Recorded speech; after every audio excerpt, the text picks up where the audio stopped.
Hello friends, welcome to learn computer academy.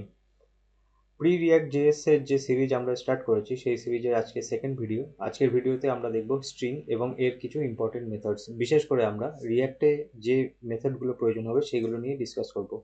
আর এটা যেহেতু একটা ইন্টারমিডিয়েট লেভেল কোর্স বা সিরিজ, তো এখানে সমস্ত কিছু হাতে ধরিয়ে শিখিয়ে দেওয়া হবে না।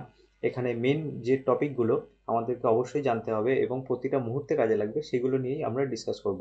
এবং যে টপিকগুলো আমাদের প্রয়োজন হবে, অর্থাৎ যে মেথডগুলো স্ট্রিংয়ের প্রয়োজন হবে সেগুলো আমি এখানে মেনশন করে দেবো। ওকে, সেগুলো আপনাদের নিজেদের কিন্তু স্টাডি করে নিতে হবে। তো চলুন স্টার্ট করি। তো সবার প্রথমে আমি একটা লেট দিয়ে আমি একটা স্ট্রিং নিয়ে নিচ্ছি। তো এসটিআর এই আইডেন্টিফায়ারের মধ্যে আমি কি করব, একটা স্ট্রিং এখানে লিখে নেব। তো এখানে বেশ কিছু স্পেস দিয়ে আমি রিয়াক্ট ইজ ফান এই কথাটা লিখে নিচ্ছি। আর এখানে একটা এক্সক্লামেশন সিম্বলও দিয়ে দিচ্ছি। আচ্ছা, তো সবার প্রথমে যে বিষয়টা আমরা দেখব যে আমরা কোনো একটা স্ট্রিংয়ের কি করে লেন্থ আমরা দেখতে পারি। তো আমরা str ডট লেন্থ এই যে পদ্ধতিটা যেটা আছে, মানে এই যে প্রপার্টি যেটা আছে সেটার মাধ্যমে কিন্তু আমরা দেখতে পারি। আর এই পুরো জিনিসটাকে যদি আমি কনসোল ডট লগ করি তাহলে আমি এটা কনসোলে কিন্তু এর রেজাল্টটা আমি দেখতে পাবো। আর এক্ষেত্রে মনে রাখবেন প্রত্যেকটা লাইনের শেষে কিন্তু অবশ্যই সেমিকোলন প্লেস করবেন, না হলে কিন্তু জাভাস্ক্রিপ্ট নিজে থেকে ওখানে অ্যাসাইন করে দেয়। তো আমরা জাভাস্ক্রিপ্টের ওপরে ভরসা করব না, আমরা নিজেরাই লিখবো, কারণ রিয়াক্টের ক্ষেত্রে এটা কিন্তু আমাদের প্রয়োজন হবে। ওকে, তো আমাদের এই জিনিসটা, এই যে যে পদ্ধতিটা, মানে এই যে সেমিকোলন দেওয়ার যে অভ্যাসটা, সেটা প্রথম থেকেই শুরু করা উচিত। তো চলুন আমরা এখানে কনসোলে দেখে নিই যে এখানে কি এসছে আমাদের রেজাল্টটা। তো এখানে আমি একটু রিফ্রেশ করছি। তো দেখুন এখানে কিন্তু 17 এসছে। তো আমাদের কিন্তু এখানে যে টোটাল নাম্বার অফ যে ক্যারেক্টার রয়েছে সেগুলো কিন্তু এখানে যদি কাউন্ট করি তাহলে 17 আসে। এবার এখানে কিন্তু এই যে ডট যেগুলো দিয়েছে, মানে হলো এখানে যে স্পেস যেগুলো আমি এখানে ইউজ করেছি সেই স্পেসগুলো কিন্তু এখানে কাউন্ট হয়েছে। তো আমি এখন চাইছি যে এই স্পেসগুলো যাতে কাউন্ট না হয়। তো আমি এখানে স্ট্রিং যদি লিখি তাহলে আমি কিন্তু শুধুমাত্র এই যে স্ট্রিং দেখতে পাচ্ছি, আর সঙ্গে কিন্তু দেখছেন যে আগে কিন্তু স্পেসগুলো রয়েছে। বাকি লেখাগুলো কিন্তু এখান থেকে শুরু হয়েছে, কিন্তু শুধুমাত্র এই যে লেখাটা, এই লেখাটা একটু যেন ভিতর দিকে লেখা রয়েছে। তো এমন কেন? কারণ হলো এই যে স্ট্রিংটার আগে পিছে কিন্তু আমাদের স্পেস রয়েছে। তো সেটাকে আমরা কিন্তু ট্রিম করে ফেলতে পারি এইভাবে। ট্রিম যে মেথডটা আছে সেটার মাধ্যমে কিন্তু আমরা এইভাবে ট্রিম করে নিতে পারি। তো তাহলে দেখুন এখন কিন্তু আগে পিছে যে স্পেস সেগুলো কিন্তু নেই। এবার আমরা যদি শুধু শেষের দিক থেকে আমরা এটা ট্রিম করতে চাইতাম তাহলে কিন্তু আমরা লিখতে পারতাম যে ট্রিম এন্ড এই কথাটা। তাহলে কিন্তু আমাদের শেষের অংশ থেকে ট্রিম হতো, আর সামনের দিকে কিন্তু ট্রিম হতো না, সেটা রয়ে যেত। তো একই রকমভাবে ট্রিম এন্ড যখন আছে তাহলে নিশ্চয়ই ট্রিম স্টার্ট আছে। তো ট্রিম স্টার্টের মাধ্যমে কিন্তু আমরা ট্রিম স্টার্ট করে নিতে পারবো, এবং শেষে দেখুন স্পেস যেগুলো রয়েছে শেষের দিকে সেই স্পেসগুলো কিন্তু রয়ে গেছে। তো এইভাবে কিন্তু আমরা যে কোনো একটা স্ট্রিংকে অবশ্যই ট্রিম করে নেব যখন সেটা আমরা ডেটাবেসে স্টোর করব, বা সেই স্ট্রিংটাকে নিয়ে বিভিন্নভাবে আমরা কাজে লাগাতে চাইবো। তো এখন আমি স্ট্রিংটাকে আবার ব্যাক টু নর্মাল এখানে করে দিচ্ছি। নর্মাল করে দেওয়ার পরে আমি এখন চাইছি দেখতে যে এই স্ট্রিংয়ের প্রত্যেকটা ক্যারেক্টারের পজিশন। তো আমি সবার প্রথমে কিন্তু এখানে 0th পজিশন যেটা আছে সেখান থেকে স্টার্ট করছি। তাহলে দেখুন যে প্রথম যে পজিশন সেটা কিন্তু 8। তার মানে স্ট্রিং কিভাবে কাউন্ট হচ্ছে ঠিক অনেকটা অ্যারের মতোই। আপনাদের অবশ্যই, আপনারা যেহেতু বেসিক করে এসেছেন তো অ্যারের বিষয়ে অবশ্যই আপনাদের জানা আছে যে প্রথম যে ইন্ডেক্স যেটা রয়েছে সেটা কিন্তু 0 থেকে কাউন্ট হয়েছে। তো এই রকমভাবে কিন্তু আমরা str ডট লেন্থ যদি এখানে চেক করি, স্ট্রিং ডট লেন্থ, তাহলে দেখুন আনডিফাইন্ড এসছে। কারণ আনডিফাইন্ড আসার কারণ হলো এই পর্যন্ত কাউন্ট হয়ে গেছে। তো যেহেতু 0 থেকে কাউন্ট হয়েছিল তো শেষ যে অপশানটা আমরা চুজ করতে চাইছি মানে 17th পজিশন, অ্যাকচুয়ালি এখানে আমি একটু দেখিয়ে দিই যে এখানে অ্যাকচুয়ালি ঘটনাটা কি হচ্ছে। স্ট্রিং লেন্থ যখন আমি দিচ্ছি দেখুন 13 আছে কিন্তু।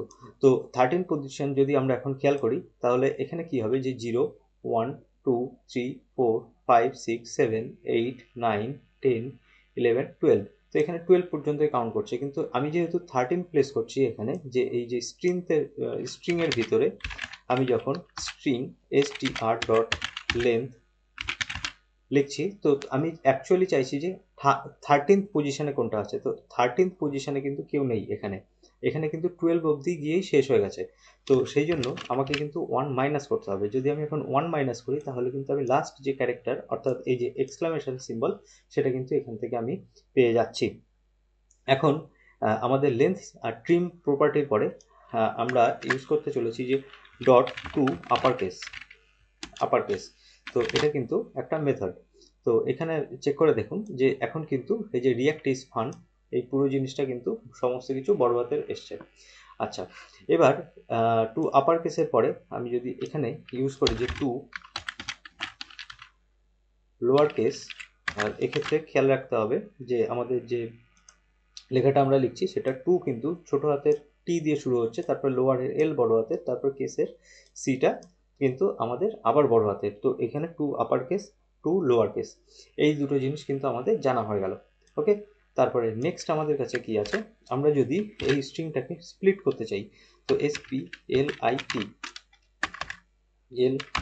স্প্লিট, আমরা যদি স্প্লিট করতে চাইছি, তো অর্থাৎ আমি স্প্লিট করে ভাঙতে চাইছি এবং ভেঙে এটাকে অ্যারেতে রূপান্তরিত করতে চাইছি। তো এখানে আমার কাছে কিন্তু একটা জিরো এলিমেন্ট রয়েছে। জিরো এলিমেন্ট মানে হলো এটা অ্যারেতে কনভার্ট তো হয়েছে, কিন্তু অ্যারেতে কনভার্ট হওয়ার পরে আমার কিন্তু এটা একটাই এলিমেন্ট, মানে পুরো যে স্ট্রিংটা সেটা কিন্তু একটা এলিমেন্ট হিসাবেই এখানে দেখাচ্ছে, যেটা হলো ফার্স্ট এলিমেন্ট মানে জিরোতে এলিমেন্ট। আমি এখন চাইছি যে এই স্ট্রিংটাকে ভেঙে ফেলতে এই স্পেস যেখানে যেখানে আছে সেখান থেকে।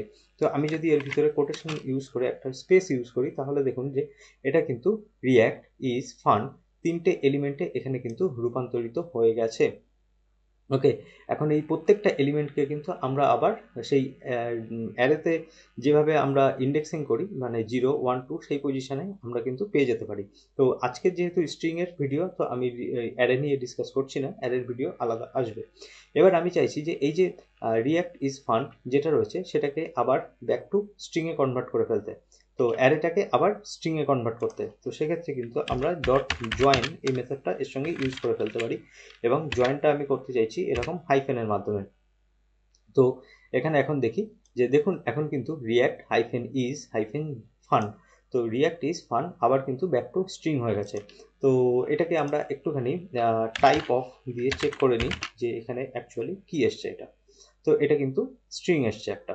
ওকে, আর এই অংশটুকু যদি আমি বাদ দিয়ে দিই, এই মানে জয়েনিংটা যদি আমি না করি তাহলে আমার কাছে কি আসছে, তাহলে দেখুন অবজেক্ট। তো আমরা জানি যে অ্যারেও কিন্তু একটা অবজেক্ট।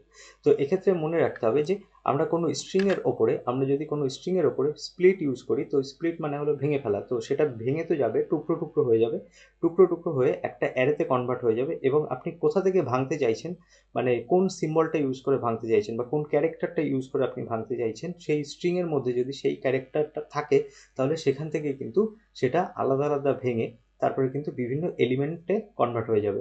এবং যখন অ্যারেতে কনভার্ট হয়ে যাবে, অ্যারেতে কনভার্ট হওয়ার পরে ব্যাক টু আপনি যখন আবার স্ট্রিংয়ে কনভার্ট করতে চাইবেন, তো তখন আপনাকে কি করতে হবে, ডট জয়েন যে মেথডটা আছে সেই ডট জয়েন মেথডটাকে কিন্তু আবার ইউজ করতে হবে, এবং আপনি কিভাবে জয়েন করতে চাইছেন সেটাকে কিন্তু এখানে মেনশন করতে হবে। আমি যেমন হাইফেন দিয়ে এটাকে অ্যাড করতে পারি বা স্টার দিয়ে এখানে কিন্তু অ্যাড করতে পারি। তাহলে দেখুন react stars is star fun, তো যে কোনো আমরা স্ট্রিংকে কিন্তু এইভাবে মডিফাই করে ফেলতে পারি।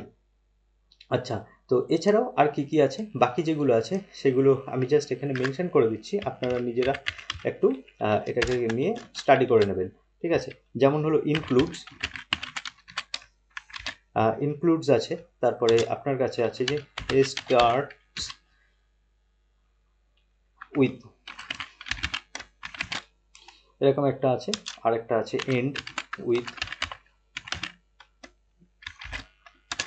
তারপরে যদি আপনি রিপ্লেস করতে চান, মানে কোনো একটা ওয়ার্ডকে বা ক্যারেক্টারকে যদি কোনোভাবে যদি আপনি রিপ্লেস করতে চান, তো সেই জিনিসটার জন্য আপনি রিপ্লেস ইউজ করতে পারবেন। এগুলো কিন্তু যেগুলো আমি এখানে মেনশন করছি আমাদের রিয়াক্টের কাজের জন্য কিন্তু ইম্পর্টেন্ট, সেগুলোকে কিন্তু জানতে হবে।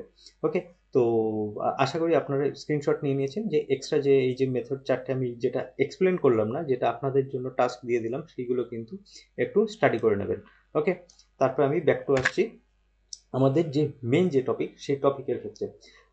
মানে মেন টপিক বলতে যে মানে মোস্ট ইম্পর্টেন্ট যেটা আছে স্ট্রিং, সেটা আমরা এখন দেখব। যেমন দেখুন লেট, আমি এখানে লিখলাম যে লেট স্ট্রিং 1, এখানে আমি মেনশন করলাম যে হ্যালো। ওকে। আর এখানে আমি লিখছি late string str2 equals to, আমি এখানে মেনশন করছি ওয়ার্ল্ড।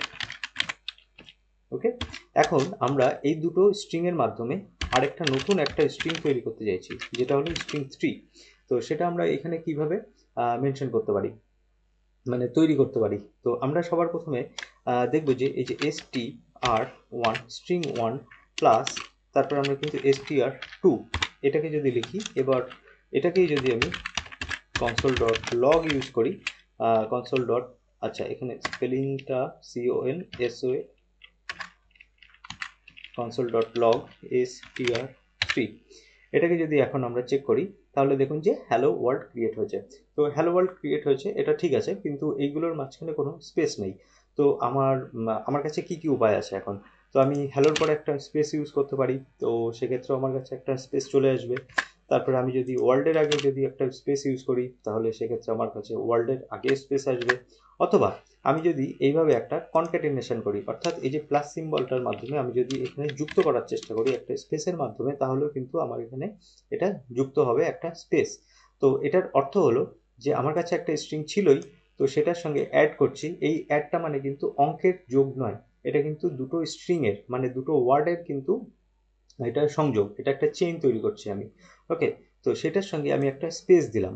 তো এখানে যদি আমি স্পেস না দিই, আমি যদি হাইফেন দিতাম, তাহলে এটা হাইফেনের মাধ্যমে যুক্ত হতো। তো আমি যদি একটা স্টার দিতাম, তাহলে এটা কিন্তু স্টারের মাধ্যমে যুক্ত হতো। তো আমি এগুলোর বদলে আমি যদি একটা স্পেস ক্রিয়েট করি এখানে, তাহলে কিন্তু আমার এখানে একটা স্পেস ক্রিয়েট হয়েছে। এবার আমি বেশ কিছু এখানে স্পেস দিয়ে দিচ্ছি। তো সেক্ষেত্রে দেখুন এখানে কিন্তু এই যে স্পেস ক্রিয়েট হচ্ছে। তো আমি যেটা বলতে চাইছি যে আমার যখন দুটো ওয়ার্ডের মাঝখানে এরকম গ্যাপের প্রয়োজন হবে, তখন কিন্তু আমি এইভাবে স্পেস দিতে পারি। এখন প্রশ্ন হলো, আমি কি এখানে সিঙ্গেল কোটেশন ইউজ করতে পারি? আমি ডবলের বদলে আমি যদি এখানে সিঙ্গেল ইউজ করি, তাহলে কি কাজটা হবে? তো হ্যাঁ, সেক্ষেত্রেও কিন্তু আমার এই কাজটা হবে। তো সিঙ্গেল অথবা ডবল যেটাই হোক না কেন, সেটা কিন্তু কাজ করবে। এবার আমাদের প্রশ্ন হলো, যদি এরকম অনেক স্ট্রিং থাকে, সেক্ষেত্রে কিন্তু আমি এরকম প্লাস, তারপরে আবার একটা স্ট্রিং অ্যাটাচ করছি, আবার প্লাস, আবার একটা ভ্যারিয়েবল। তো এরকম ভ্যারিয়েবল স্ট্রিং এরকম যখন করা হবে, তো পুরো জিনিসটা কিন্তু কনফিউজিং হয়ে যাবে। তো আমরা মডার্ন যে জাভাস্ক্রিপ্ট আছে, সেই মডার্ন জাভাস্ক্রিপ্টের নিয়ম মেনে আমরা কিন্তু এইভাবে কনক্যাটিনেশন করব না, এই জিনিসটাকে কিন্তু অ্যাভয়েড করব। রিঅ্যাক্টে যখন কাজ করব, আমরা কিন্তু এইভাবে কনক্যাটিনেশন করব না। কনক্যাটিনেশন না করে আমরা কি করব, কনক্যাটিনেশন করার জন্য বা কনক্যাট করার জন্য আমরা কিন্তু ব্যাকটিক ইউজ করব। তো এই ব্যাকটিকটা কোথায় আছে? আপনার কিবোর্ডের একদম টপে দেখবেন স্কেপ কি আছে, স্কেপ কি এর মানে ESC লেখা রয়েছে, স্কেপ কি। তো লেফট হ্যান্ডে একদম টপে ঠিক নিচে যেটা রয়েছে না, তো সেই কিটা। তো এখন এই যে ব্যাকটিক ইউজ করছি, এটাকে কিন্তু দেখে কিন্তু এটা কোটেশন মনে হয় অনেক সময়। তো এটা কিন্তু কোটেশন নয়, এটা কিন্তু একটা ব্যাকটিক। তো এটাকে বলা হচ্ছে যে টেমপ্লেট লিটারাল। তো এটাকে কি বলা হচ্ছে যে টেমপ্লেট, TEMPLET, টেমপ্লেট লিটারালস। তো এটাকে বলা হচ্ছে কিন্তু টেমপ্লেট লিটারালস। ওকে, অথবা এটাকে হয় অনেক সময় স্ট্রিং টেমপ্লেটস এরকমও বলা হয়, বা স্ট্রিংস, মানে টেমপ্লেট স্ট্রিংস এরকমও কিন্তু বলা হয়। তো যে নামই বলা হোক না কেন, তো টেমপ্লেট লিটারালস এই নামটা মনে রাখলেই চলবে। তো একটু যদি W3 স্কুলে পড়াশোনা করেন টেমপ্লেট লিটারালস নিয়ে, সেখানে কিন্তু আরও বেশি ভালো ইনফরমেশন পেয়ে যাবেন যে এই যে সিম্বলটা বা এই পদ্ধতিতে লেখার যে তিনটে নাম আছে, তো সেই তিনটে নাম আপনি ওখান থেকে পেয়ে যাবেন। তো শুধুমাত্র টেমপ্লেট লিটারালস বলা হয় এমন কিন্তু নয়, আরও দুটো নাম আছে। তো এখন ইন্টারভিউতে কিন্তু কনফিউজ করার জন্য অন্য নাম দিয়েও জিজ্ঞেস করতে পারে। তো সেই সময় কিন্তু কনফিউজড হবেন না, সেটা কিন্তু পড়াশোনা করে নেবেন যে এটা কিন্তু তিনটে নাম আছে। ওকে, আচ্ছা, তো আমি এখানে এটা ইরেজ করে দিই। আমি যদি এখন str1 আর str2 এইভাবে লিখি, তাহলে কিন্তু দেখতে পাবো যে str1 str2 হলো। তো এটা তো সিম্পল স্ট্রিং হয়ে গেল। আমার ভ্যারিয়েবল কোথায় প্রিন্ট হলো? ভ্যারিয়েবল তো প্রিন্ট হলো না, মানে ভ্যারিয়েবলের যে ভ্যালুটা সেটা তো প্রিন্ট হলো না। তো সেক্ষেত্রে আমাদের কি করতে হবে, এই যে প্রত্যেকটা যে ভ্যারিয়েবল আমি এখানে ইউজ করেছি, সেই ভ্যারিয়েবলগুলোকে কিন্তু আমাকে এরকম এরকম ডলার সিম্বল দিয়ে এরকম কিন্তু সেকেন্ড ব্র্যাকেট যেটা আছে বা কার্লি ব্র্যাকেট যেটা বলি, সেটার মধ্যে কিন্তু এরকম আমাকে লিখতে হবে। তো এটাকে বলা হয় কিন্তু ইন্টারপোলেশন। ওকে, এটাকে বলা হয় ইন্টারপোলেশন।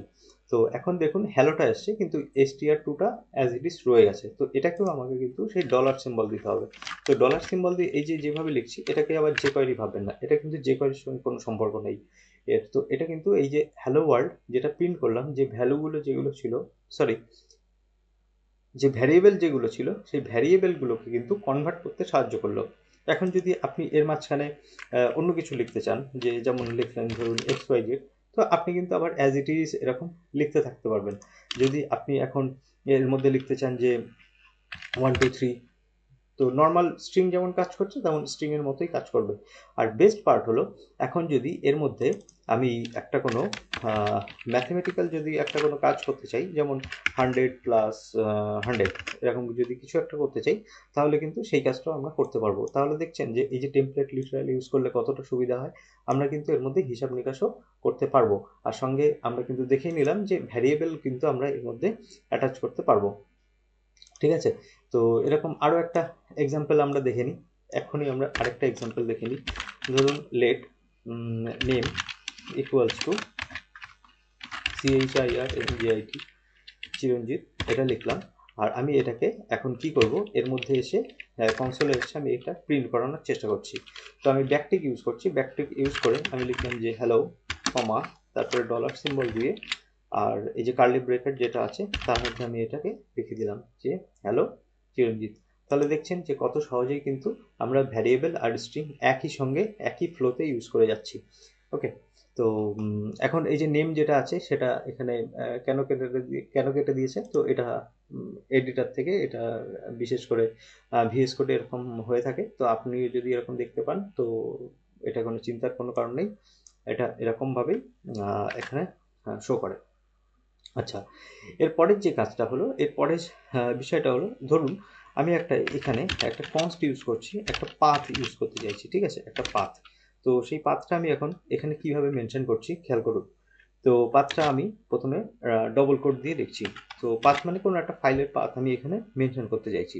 তো এখানে আমি দুটো এরকম ব্যাকস্ল্যাশ ইউজ করছি। তারপরে আমি এখানে লিখলাম যে সাপোজ ইউজার্স, তারপরে আবার এখানে একটা ব্যাকস্ল্যাশ ইউজ করলাম, তারপরে documents, backslash documents, DOCUMENT, documents, এরকম লিখলাম।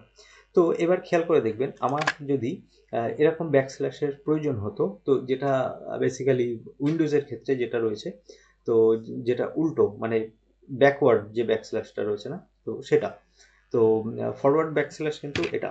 তো এখন যেটা এখানে রয়েছে সেটার জন্য কি হয়েছে, আমি যদি এখানে এসে একটু কনসোল লগ করে দেখি, console.log, এখানে যদি এখন পাথ লিখি, তাহলে খেয়াল করে দেখুন যে এখানে সি ইউজার্স, তারপরে এই যে ডকুমেন্টস, এই যে কথাটা এসছে, কিন্তু এক্ষেত্রে আমরা কিন্তু এখানে দেখতেই পাচ্ছি না যে এই যে ব্যাকস্ল্যাশ যেগুলো, সেই ব্যাকস্ল্যাশগুলো কিন্তু এখানে কোথাও নেই। তার মানে আমার এই পাথটা কিন্তু একটা ভ্যালিড পাথ না, তো এই পাথটা কিন্তু কাজ করবে না। ওকে, তো এই পাথটাকে কাজ করতে হলে আমাকে কিন্তু এই যে স্ল্যাশ যেগুলো আছে না, সেই স্ল্যাশগুলো এখানে মেনশন করতে হবে। তো সেই স্ল্যাশগুলো যদি আমাকে মেনশন করতে হয়, তো এই যে স্ল্যাশটা আছে এই স্ল্যাশটাকে ইগনোর করতে হবে, এটাকে কিন্তু ইগনোর করতে হবে। তো এটা হলো স্কেপ ক্যারেক্টার। ওকে, তো একটা মানে এই যে ব্যাকস্ল্যাশ যেটা, সেটাও একটা স্কেপ ক্যারেক্টারই। তো আমাকে এই যে স্কেপ ক্যারেক্টার হিসাবে এর ওপরে মানে এর আগে আবার একটা করে এরকম স্কেপ ক্যারেক্টার এইভাবে মেনশন করতে হবে। তাহলে কি হবে, এটা এটাকে ইগনোর করে দেবে, আর এই স্ল্যাশটা এই পরের স্ল্যাশটাকে ইগনোর করে দেবে, এবং আলটিমেটলি আমার যে পাথটা প্রয়োজন ছিল আমি কিন্তু সেই পাথটা আবার পেয়ে যাব। ওকে, তো এটা হলো স্কেপ ক্যারেক্টার। তো আরেকটা আমি এখানে এক্সাম্পল দেখাচ্ছি। সাপোজ আমার একটা এখানে সিঙ্গেল কোট দিয়ে স্ট্রিং আছে। তো যেমন হলো মনে করুন যে টমস, আমি লিখতে চাইছি যে টমস বুক বা টমস টয়, যে টমের খেলনা। তো খেয়াল করে দেখুন এখান থেকে কিন্তু এরর আসা শুরু হয়েছে। এখন আমি যেহেতু সামনে একটা সিঙ্গেল কোট ইউজ করছি এবং শেষে সিঙ্গেল কোট ইউজ করেছি, তো সেক্ষেত্রে কিন্তু আমি মাঝখানে এরকম সিঙ্গেল কোট ইউজ করতে পারবো না। তো জাভাস্ক্রিপ্ট কি মনে করছে, যে জাভাস্ক্রিপ্ট মনে করছে এখান থেকে শুরু হয়ে এই অবধি তো শেষ হয়ে গেছে, তাহলে এর পরেরটুকু কি জিনিস, এর পরেরটুকু এরর। তো এই পরেরটুকু জিনিস কিন্তু পড়তে পারছে না। এখন আমাদের মনে হতে পারে তো ঠিক আছে, আমরা তাহলে তো এখানে তো যে কোটেশন রয়েছে ডবল কোট যেটা, সেটা দিয়ে লিখে দিতে পারি। হ্যাঁ, সেটা দিয়ে লিখে দিতেই পারি, কিন্তু সবসময় কিন্তু আমাদের এরকম সুবিধা নাও আসতে পারে। ঠিক আছে, আমাদের সেক্ষেত্রে কি করতে হবে, আমাদের বাইরে যদি সিঙ্গেল কোট থাকে তো এটা এখানে সিঙ্গেল কোটই থাকতে দেবো, কোনো অসুবিধা নেই। আর আমরা কি করব, এই যে ভিতরের যে সিঙ্গেল কোট যেটা রয়েছে সেই সিঙ্গেল কোটটাকে আমরা কিন্তু স্কেপ করে দেবো এইভাবে। তো একটা এরকম সিম্বল দিয়ে স্কেপ করে দেবো। তো এবার দেখুন যে টমস টয় ঠিকই প্রিন্ট হয়েছে। তো আমরা এখানে বলতে চাইলাম কি, সহজ বাংলায়, যে আমি এখানে কোটেশন দিয়ে শুরু করেছি, এখানে আরেকটা সিঙ্গেল কোট ইউজ করেছি, যদিও এটা আমি বলতে চাইছি যে এটা শেষ নয়, আমার এখানে শেষ নয়, মানে আমার এখানে সেন্টেন্সটা শেষ হয়নি। তো তুমি এটাকে ইগনোর করো। তো আমি জাভাস্ক্রিপ্টকে বললাম যে এই যে সিম্বলটা দিলাম, তো এই সিম্বলের পরে যেটা আছে সেটাকে কিন্তু তুমি ইগনোর করো। ইগনোর করে তারপরে তুমি যেমন আছে তেমন পড়তে থাকো।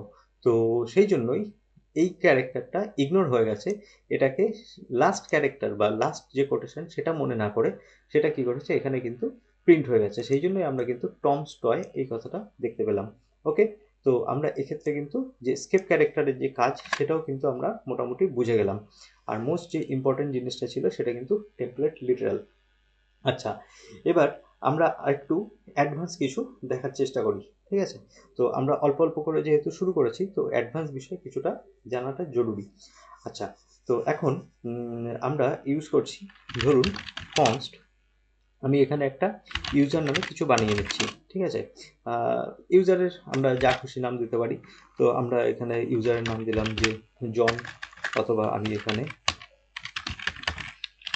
আমার নামটাই এখানে লিখে দিলাম। এবার আমি এটাকে প্রিন্ট করতে চাইছি। তো আমি এবার এটাকে কিভাবে প্রিন্ট করব, আমি এটাকে একটা HTML ট্যাগের মধ্যে আমি এটাকে প্রিন্ট করতে চাইছি। তো এখন প্রশ্ন হলো যে HTML ট্যাগ এখানে প্রিন্ট যদি করি তাহলে আমাকে এখানে HTML লিখতে হবে, তাই তো? তো HTML এর যে লেখার যে পদ্ধতিটা সেটা কিন্তু কোটেশনের ভিতরেই লিখতে হয়। তো কোটেশনের ভিতরে না লিখে, যেহেতু আমি স্ট্রিং লিখছি আর HTML ট্যাগ হলো একটা স্ট্রিং, তো তার বদলে আমি কিন্তু নর্মাল এখানে H1 এইভাবে লিখতে পারি। এইভাবে আমি কিন্তু এখানে লিখতে পারি। সেক্ষেত্রে আমার কিন্তু যখন আমি এই যে ভ্যারিয়েবলটা যেটা ইউজ করব, আর এই ভ্যারিয়েবলটা ইউজ করার জন্য কিন্তু আমাকে এখানে ইউজার এইভাবে লিখতে হবে। এখন বিষয় হলো, আমি এখানে এটা ইউজ তো করলাম, কিন্তু এরকম তো ট্যাগ লেখা যায় না, কারণ HTML ট্যাগ কিন্তু একটা স্ট্রিং। HTML ট্যাগ যেটা আছে সেটা কিন্তু একটা স্ট্রিং, তো জাভাস্ক্রিপ্ট কিন্তু এটা পড়তে পারে না। তো সেক্ষেত্রে আমাকে কি করতে হয়, সেক্ষেত্রে কিন্তু আমাকে এখানে কোটেশন ইউজ করতে হয়। কিন্তু আমি কোটেশন ইউজ করা সত্ত্বেও দেখুন এখানে কিন্তু কোনো রকমের কোনো এরর আসছে না। তো এইগুলো জাস্ট ওয়ার্নিং কিছু আছে, তো এছাড়া কিন্তু কোনো প্রকার এরর আসছে না। তো এরর না আসার কারণটা কি, তো সেটাও আমরা দেখব। তো তার আগে আমি এই যে স্ট্রিংটা যেটা লিখলাম, এই যে স্ট্রিং যেটা লিখলাম সেই স্ট্রিংটাকে আমি এখানে প্রিন্ট করে দেখাতে চাইছি। তো আমাদের এই মুহূর্তে দেখে মনে হচ্ছে যে স্ট্রিং, এটা অ্যাকচুয়ালি কিন্তু এটা স্ট্রিং নয়। এটা কি, আমি এক্ষুনি এটা বলবো। তো এই জিনিসটা ছোট একটা এলিমেন্ট আমি তৈরি করেছি।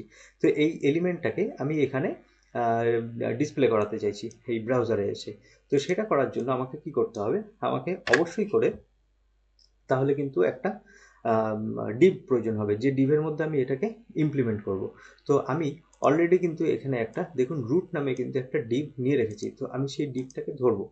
তো সেই ডিভটাকে ধরে তার ভিতরে আমাকে ওটাকে ইনসার্ট করতে হবে। তো আমি কি করছি একটু খেয়াল করুন।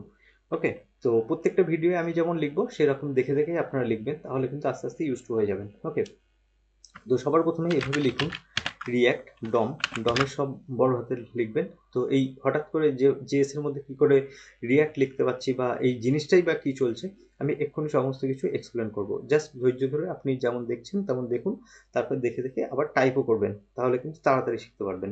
তো dot create, CREATE, create root, আমাকে একটা এখানে রুট বানাতে হবে। ওকে, তো রিয়াক্ট ডম থেকে আমি ক্রিয়েট রুট পাচ্ছি। এখন এই রিয়াক্ট ডম কোথা থেকে এলো, ক্রিয়েট রুট কোথা থেকে এলো, সব কিন্তু আপনারা বুঝতে পারবেন, একটু ধৈর্য ধরে দেখতে থাকুন বিষয়টা। তো এখন এর ভিতরে আমি কি লিখছি, আমি লিখছি যে document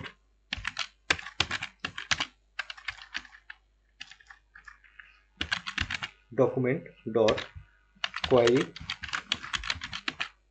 selector, document dot query selector, তারপরে কোটেশন দিয়ে আমি রুট লিখছি।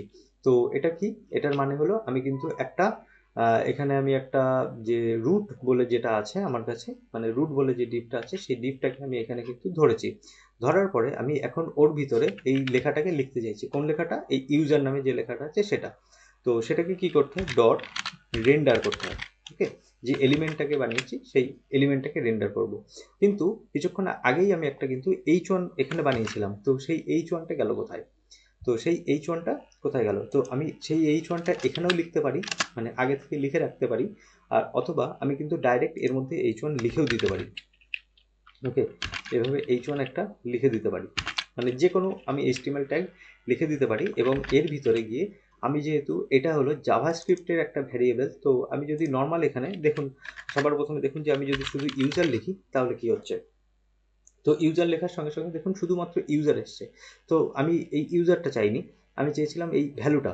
তো এই ভ্যালুটা দেখানোর জন্য এই ইউজার কথাটা যেটা আছে সেটা যেহেতু একটা ভ্যারিয়েবল, তো এই ভ্যারিয়েবলটাকে আমাকে কিন্তু এরকম সেকেন্ড ব্র্যাকেটের মধ্যে এইভাবে লিখতে হবে। ওকে, তো এখন এই যে পুরো যে ঘটনাটা, এই ঘটনাটা কি ঘটলো? তো সবার প্রথমে আমি কিন্তু এখানে রিয়াক্ট ইউজ করেছি। ওকে, তো অলরেডি আপনারা বুঝেই গেছেন যে এই সমস্ত কিওয়ার্ড দেখে যে আমি এখন রিয়াক্ট ইউজ করেছি। কিন্তু পুরো ঘটনাটা কি ঘটলো দেখুন। পুরো রিয়াক্ট একটা হলো সিম্পল লাইব্রেরি। ওকে, একটা লাইব্রেরি jQuery এর মতো। তো jQuery-তে কি হতো, আমরা ডম ম্যানিপুলেশন করতে পারতাম। তো রিয়াক্টও ওরকম কাজই করে। ওকে, তো এলিমেন্ট ক্রিয়েট করতে পারে, সেটা ডমে এর মধ্যে আপনার ডিসপ্লে করাতে পারে, তারপরে আদার্স ভ্যারিয়েবলগুলোকে আপডেট করা, এই সমস্ত কাজগুলো করতে পারে। এখন রিয়াক্টের ইনডেপথ বিষয়ে ঢুকছি না, আমরা শুধুমাত্র রিয়াক্টের একটু টাচ নিচ্ছি, মানে রিয়াক্টের একটু ফ্লেভারটা দেখার চেষ্টা করছি যে রিয়াক্ট অ্যাকচুয়ালি কী করতে পারে।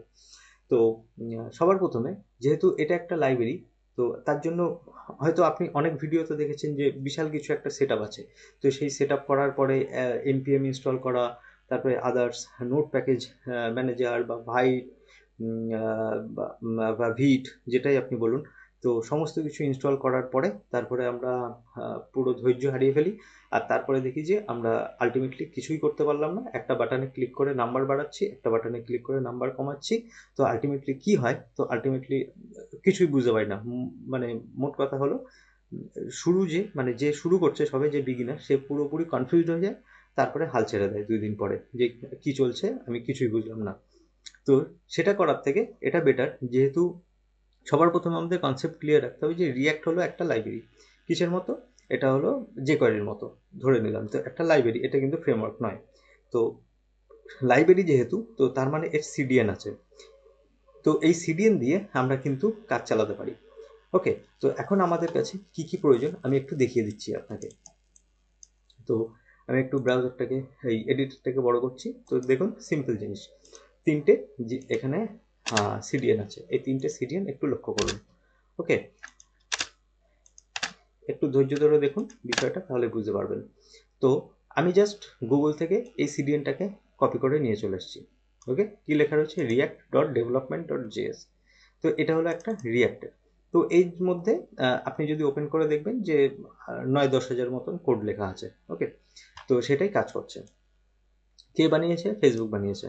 তো ঠিক আছে, এই সমস্ত হিস্ট্রি পড়ে দেখা যাবে, আমরা নিজেরাই পড়ে নিতে পারবো, তাই না? তো তারপরে কি লেখা রয়েছে? রিয়াক্ট ডম, এই আরেকটা সিডিএন রয়েছে। তো অলরেডি কিন্তু আমরা সিডিএন নিয়ে প্রচুর কাজ করেছি। আমরা যখন স্লাইডার বানাতাম বা ক্যারোসেল বানাতাম, সেই সময় কিন্তু অনেক অনেক সিডিএন এইভাবে টেনে টেনে আমরা কাজ করেছি। ইভেন আমরা যখন গুগল ফন্টস ইউজ করি তখন কি সিডিএন টানি না? তখনও সিডিএন টানি। তো সিডিএন টেনে তো কাজ করেছি প্রচুর। তো এখন এটা নিয়ে ঘাবড়ানোর কিছু নেই, বা কি হচ্ছে রকেট সায়েন্স, একদম কিছু না। তো সিম্পল দুটো সিডিএন আছে। ওকে, দুটো লাইব্রেরি চলে আসছে আমার কাছে। ঠিক আছে, তো এই দুটো লাইব্রেরি কি করবে? রিয়াক্ট হলো রিয়াক্টের মতো কাজ করবে, আর ডম কি করবে? ডমের মধ্যে আমাকে যখন আমি কোনো একটা ডিভের মধ্যে কোনো কিছু এলিমেন্টকে আমি যখন রাখতে চাইবো বা রেন্ডার করাতে চাইবো বা ইনসার্ট করাতে চাইবো, আমরা যেমন অ্যাপেন্ড ইউজ করি, তো সেই কাজটা করবে। তো পরিষ্কার কথা হলো তাই, যে এই রিয়াক্ট ডম সেই কাজটা করবে। ঠিক আছে, তো এখন এই যে রিয়াক্ট যেটা আছে, রিয়াক্ট কি করবে? পুরো সেট আপটাকে তৈরি করে দেবে। ওকে, মানে পুরো স্ট্রাকচারটাকে তৈরি করবে, সমস্ত কিছু ম্যানিপুলেট করবে, ভ্যারিয়েবল ট্যারিয়েবল, এইভাবে মনে রাখুন। আর রিয়াক্ট ডম কি করবে? দেখাবে জিনিসটাকে, ডমের মধ্যে ডিসপ্লে করে দেখাবে। তো এই কাজটা করবে, ব্যাস। এই সিম্পলভাবে আমরা এইটুকুনি বুঝি। আর নেক্সট আরেকটা রয়েছে এখানে ব্যাবেল বলে কিছু একটা আছে। তো এখন এই জিনিসটা কি, এই জিনিসটা হলো একটু স্পেশাল। যেমন কিছুক্ষণ আগে আমি যখন এই কথাটা লিখেছিলাম, এই যে H1 ট্যাগ, তো বেসিক্যালি কিন্তু H1 ট্যাগ বা ডিভ বা ইমেজ বা ইনপুট ট্যাগ, এই সমস্ত ট্যাগ কিন্তু লেখা যায় না জেএস এর মধ্যে। লেখা যায় কি? হ্যাঁ লেখা যায়, কিন্তু সেটা আমাকে স্ট্রিং এর মতো করে লিখতে হয়। আমরা এলিমেন্ট ক্রিয়েটও করতে পারি, বা আস্তে আস্তে ট্যাগ বা আস্তে আস্তে ডিভও লিখতে পারি জাভাস্ক্রিপ্টের মধ্যে, কিন্তু সেটাকে অ্যাজ এ স্ট্রিং লিখতে হয়, না হলে টেমপ্লেট লিটারাল ইউজ করে লিখতে হয়। কিন্তু এখানে দেখুন আমি কিন্তু ওইসব কিছুই করিনি, আমি মানে একদম ডাইরেক্ট কিন্তু একটা HTML ট্যাগ লিখে দিয়েছি, তাই না? তো এখন আপাত দৃষ্টিতে এটা দেখে মনে হচ্ছে HTML ট্যাগ একটা, কিন্তু এটা HTML ট্যাগ নয়। ওকে, এটা হলো JSX, তো জাভা স্ক্রিপ্ট XML। তো এটা কি বলা হচ্ছে, এটা হলো কিন্তু JSX, জাভা স্ক্রিপ্ট XML। তো সাদা বাংলায় যদি বলেন যে জাভা স্ক্রিপ্টের মধ্যে যদি আপনি HTML এর মতো ট্যাগ লিখতে চান তাহলে লিখতে পারেন, এটা হলো জাভা স্ক্রিপ্ট। ওকে, এটা হলো Java script, pure Java script. আচ্ছা, এর যদি আপনি একটা ক্লাস লিখতে চান তাহলে এখানে ক্লাস লিখতে পারবেন। ওকে, আপনি যদি মনে করুন যে এটাকে স্টাইলিং করবেন, তো এখানে লিখুন ক্লাস। লেখার পরে মনে করুন এটার নাম দিতে চাইছেন আপনি হেডিং, তো এই নামটা দিন আপনি। দেওয়ার পরে আমি একটা অলরেডি সিএসএস ফাইল বানিয়ে রেখেছি, তো তার মধ্যে এসে আপনি যদি এখন লেখেন যে ডট হেডিং, হেডিং লেখার পরে এখন লিখলেন যে কালার, কিছু একটা কালার দিয়ে দিই, এই কালারটা। এবার যদি একটু ব্রাউজারে গিয়ে লক্ষ্য করি তাহলে দেখবেন যে এই কাজটা হয়ে গেছে। এবার এখানে একটা এরর এসছে, মানে দেখাচ্ছে সব কিছু ঠিকই, কিন্তু এখানে আবার এরর এসছে, মানে ওয়ার্নিং এসছে যে invalid DOM property class. Did you mean class name? বলছে ক্লাস লিখেছে, এটা নিয়ে আপত্তি আছে, তো কি করতে হবে সেটাও কিন্তু আমাকে বলছে। তো অ্যাকচুয়ালি এখানে বলেছে যে ক্লাস নেম লিখতে, ক্লাস নেম লিখতে। তো ঠিক আছে, এখানে ক্লাস নেম লিখলাম, তো ক্লাসের পরিবর্তে ক্লাস নেম কেন? এইমাত্র কিন্তু আমি বলেছি যে এটা কিন্তু জাভাস্ক্রিপ্ট, JSX, HTML নয়, এটা কিন্তু জাভাস্ক্রিপ্ট। আর এই যে জাভাস্ক্রিপ্টের মতো সিনট্যাক্স লিখলেও কাজ করছে, কেন কাজ করছে? এই HTML এর মতো সিনট্যাক্স লিখলেও, মানে কোটেশন ছাড়াও কিভাবে কাজ করছে? তো এই কারণেই কাজ করছে, কারণ আমি এখানে আরেকটা CDN ইউজ করেছি, ঠিক আছে, আরেকটা লাইব্রেরি ইউজ করেছি ব্যাবেল। এর কাজ কি?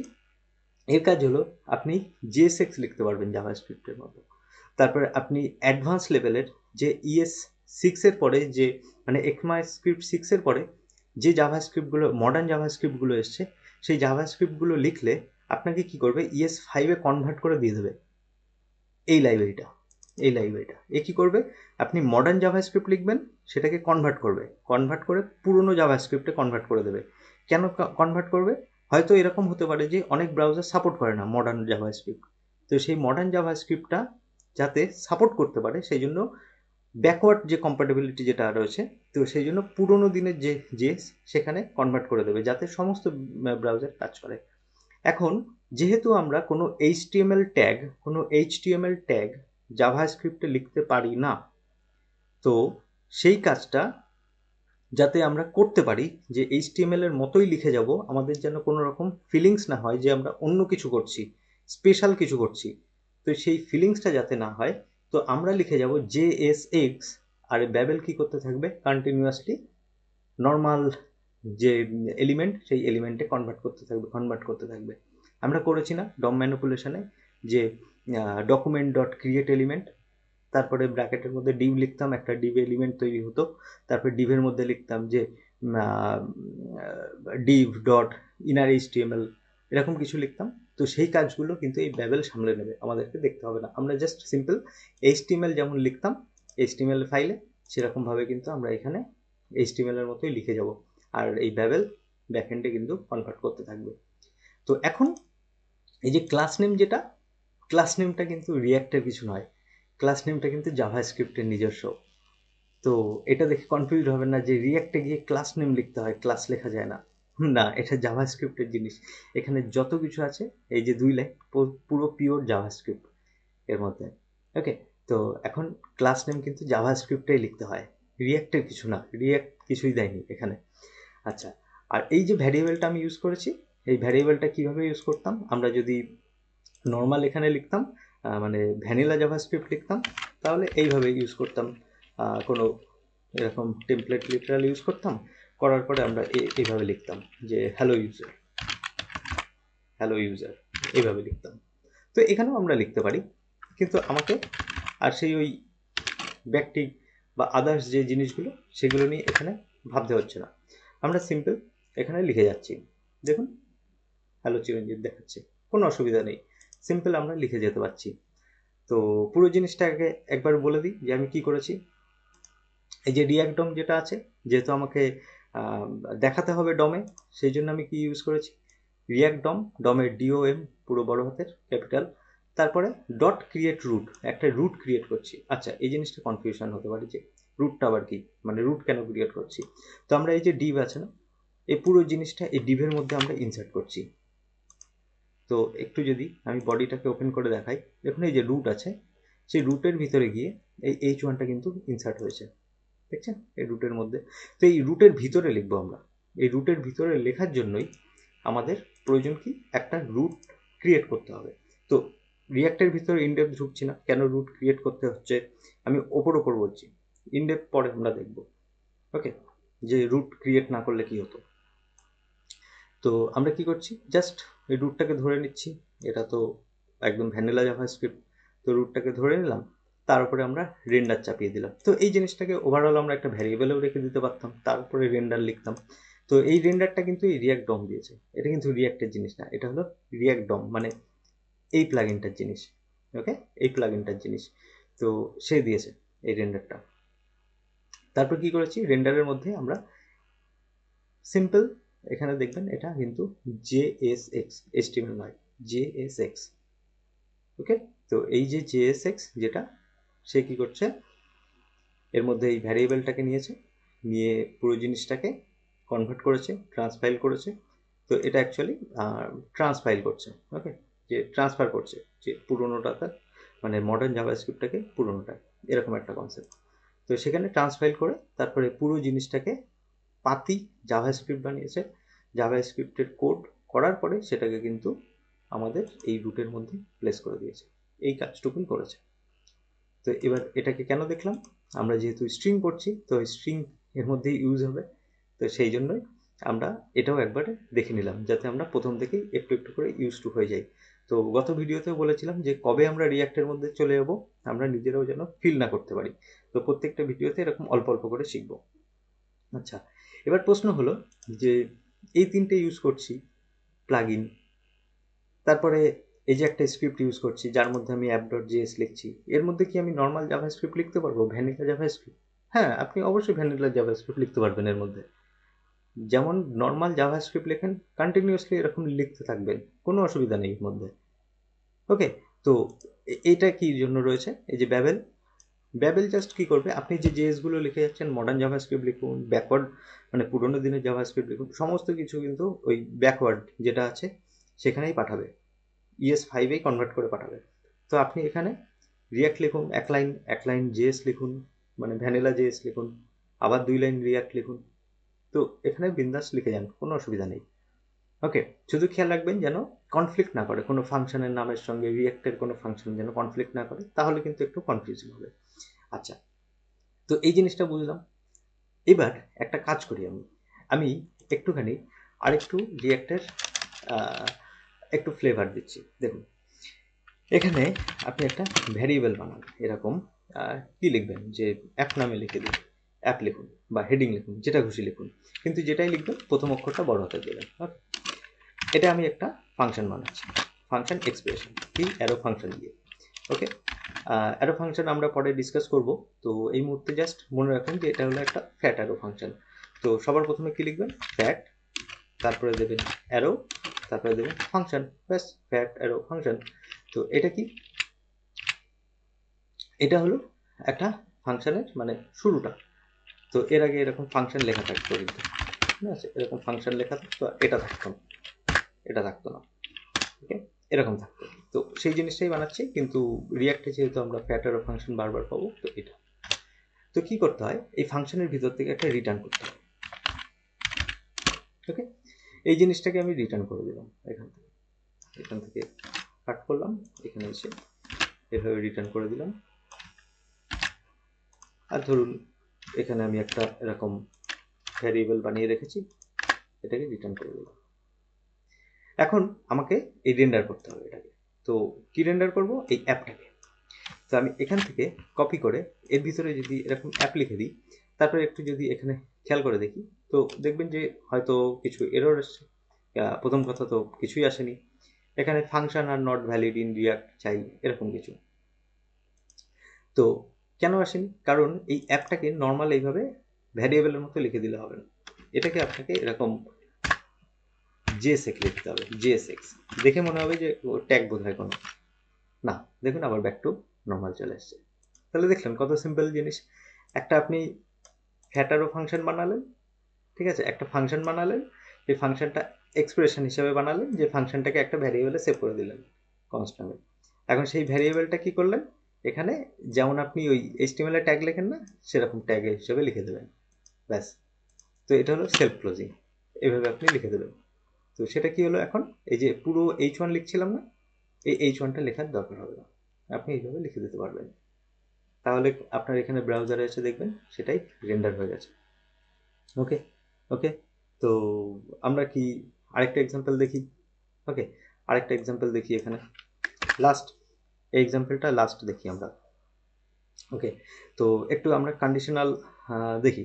ওকে, আমরা একটু কন্ডিশনাল দেখি, যে একটা মেসেজ লিখি, আমি একটা ভ্যারিয়েবল নিচ্ছি মেসেজ, একটা আইডেন্টিফায়ার লিখলাম, এর মধ্যে আবার লিখি যে রিয়াক্ট ইজ ফান, এরকম কিছু লিখলাম। ওকে, এখন আমরা প্রিন্ট করব। তো কিভাবে আমরা এখানে প্রিন্ট করতে পারি? তো একটা কাজ করি, আমরা একটা ফাংশনই বানিয়ে ফেলি। ওকে, একটা ফাংশন বানিয়ে ফেলি। তো কনস্ট, তাহলে আমাদের ফাংশনটা লেখা প্র্যাকটিস হয়ে যাবে। আবার অ্যাপ নামই বানাই, যেহেতু এখানে অ্যাপ লেখা আছে, অ্যাপ নামই বানাই। তো আবার একটা সেই অ্যারো ফাংশন বানাই, এখানে অ্যারো ফাংশন, আর এর মধ্যে এই কনস্ট্যান্টটাকে লিখে দিই। ওকে, যেমন আমরা ভ্যারিয়েবল লিখি সেরকম লিখে দিলাম। আচ্ছা, এবার আমরা রিটার্ন করবো এখান থেকে, রিটার্ন। তো আমরা কি রিটার্ন করব? সিম্পল একটা প্যারাগ্রাফ ট্যাগ, মনে করুন এটা প্যারাগ্রাফ ট্যাগই লিখছেন, আপনি জেএসএক্স ভুলে যান, আপনি সিম্পল লিখতে থাকুন এইচটিএমএল। তো এবার যেহেতু আমি এই মেসেজটাকে এখানে ইউজ করব, তো আমাকে কিন্তু শুধু এরকম মেসেজ লিখলে কাজ হবে না, এটা স্ট্রিং হয়ে যাবে। তো কি বলেছিলাম, যেহেতু আপনি জাভাস্ক্রিপ্টের কোড লিখছেন, তো এর মধ্যে সেকেন্ড ব্র্যাকেট দেবেন, তারপরে এর মধ্যে যা যা কাজ করা সেটা করুন। তো আমরা আজকে কিছুক্ষণ আগে শিখেছিলাম যে মেসেজ ডট লেন্থ, আমরা লেন্থ চেক করতে পারি। যদি মেসেজের একটা লেন্থ থাকে, মানে লেন্থ গ্রেটার দেন যদি 0 হয়, তাহলে আমরা কি প্রিন্ট করব, সেই মেসেজটাই প্রিন্ট করে দেবো। আর না হলে মানে এলস, আমরা এখানে বলবো যে নো মেসেজ, এরকম নো মেসেজ অ্যাভেলেবেল। এবার একটু ব্রাউজারে গিয়ে চেক করি আমরা, দেখুন রিয়াক্ট ইজ অন। ওকে, তো একটা কাজ করি, আমরা এটা H1 এ দিই, তাহলে আপনারা একটু ক্লিয়ার দেখতে পাবেন এখানে যে আমি এখানে কি ইউজ করছি। দেখুন রিয়াক্ট ইজ অন, কি নাইস না? আচ্ছা, এটা কি হলো?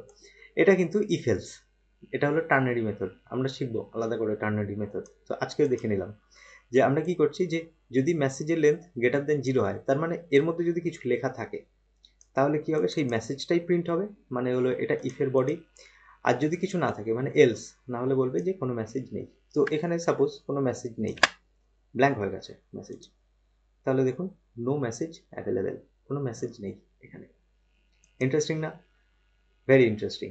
তো আমরা কিন্তু কখন যেন স্ট্রিং পড়তে পড়তে হঠাৎ করে রিয়াক্টের মধ্যে চলে এসেছি, সেটা কিন্তু আমরা হয়তো ফিলও করতে পারিনি। আমরা কিন্তু রীতিমতন রিয়াক্ট বানানো শুরু করে দিয়েছি, মানে রিয়াক্টের কোড।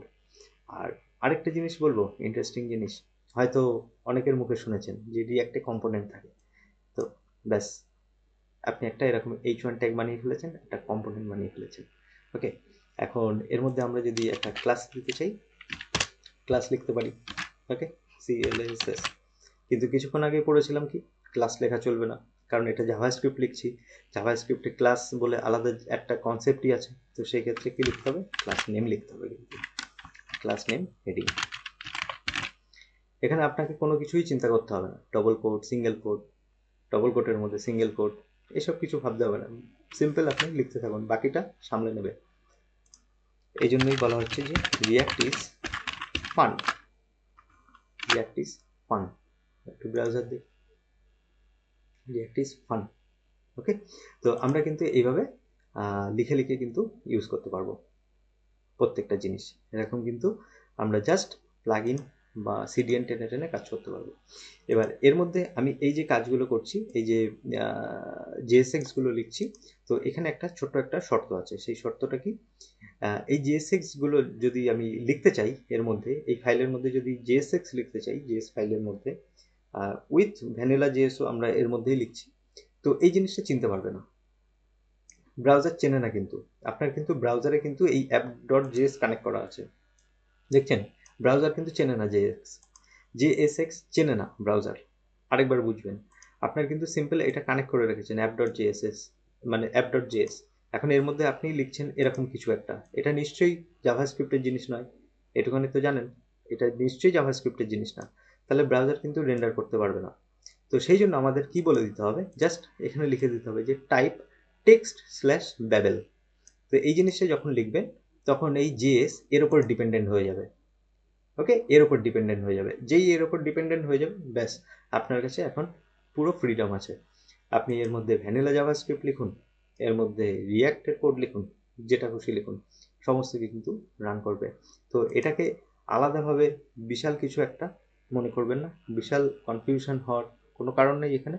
সিম্পল এটাকে মনে করবেন যে আপনি যেমন যে কোয়েরি এতদিন ইউজ করছিলেন, ডম ম্যানিপুলেশন করছিলেন, append prepend fade in fade out এই টাইপের যে এফেক্টগুলো দিচ্ছিলেন, অ্যাপেন্ড প্রিপেন্ড, তারপরে fade in fade out, slide up slide down, এই জিনিসগুলো কি, এগুলো কি জাভাস্ক্রিপ্টের জিনিস না?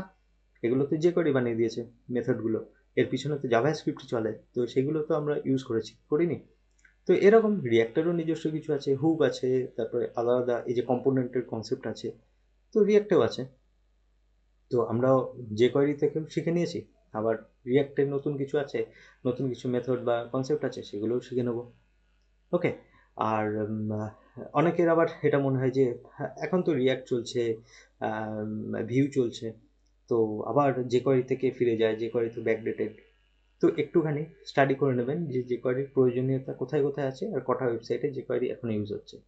তো কনসেপ্টটা হলো ওখান থেকে। আমি যদি একটু এবিসিডি অ ক খ না পড়ি, তাহলে হঠাৎ করে কিন্তু মাধ্যমিক পরীক্ষায় গিয়ে লিখতে পারবো না। তো ঠিক আছে, আজকে স্ট্রিং শিখতে শিখতে আমরা বেশ একটা ছোটোখাটো ইন্ট্রোডাকশন হয়েই গেল রিয়েক্টের। তো আজকের ভিডিও এতটুকুই রাখছি, পরবর্তী ভিডিওতে আবার আমরা নতুন কোনো টপিক নিয়ে আলোচনা করব। তো এই ভিডিওটা যদি ভালো লেগে থাকে তাহলে ফ্রেন্ডসদের সঙ্গে শেয়ার করবেন, আর চ্যানেলটা সাবস্ক্রাইব না করা থাকলে অবশ্যই একটু সাবস্ক্রাইব করে নেবেন, আর চ্যানেলটা অন্যদের সঙ্গে একটু কাইন্ডলি শেয়ার করবেন যাতে আমরা বড় হতে পারি। আজকের ভিডিও এতটুকু রাখছি, আমাদের পরবর্তী ভিডিওতে আবার খুব শীঘ্রই দেখা হচ্ছে। ধন্যবাদ।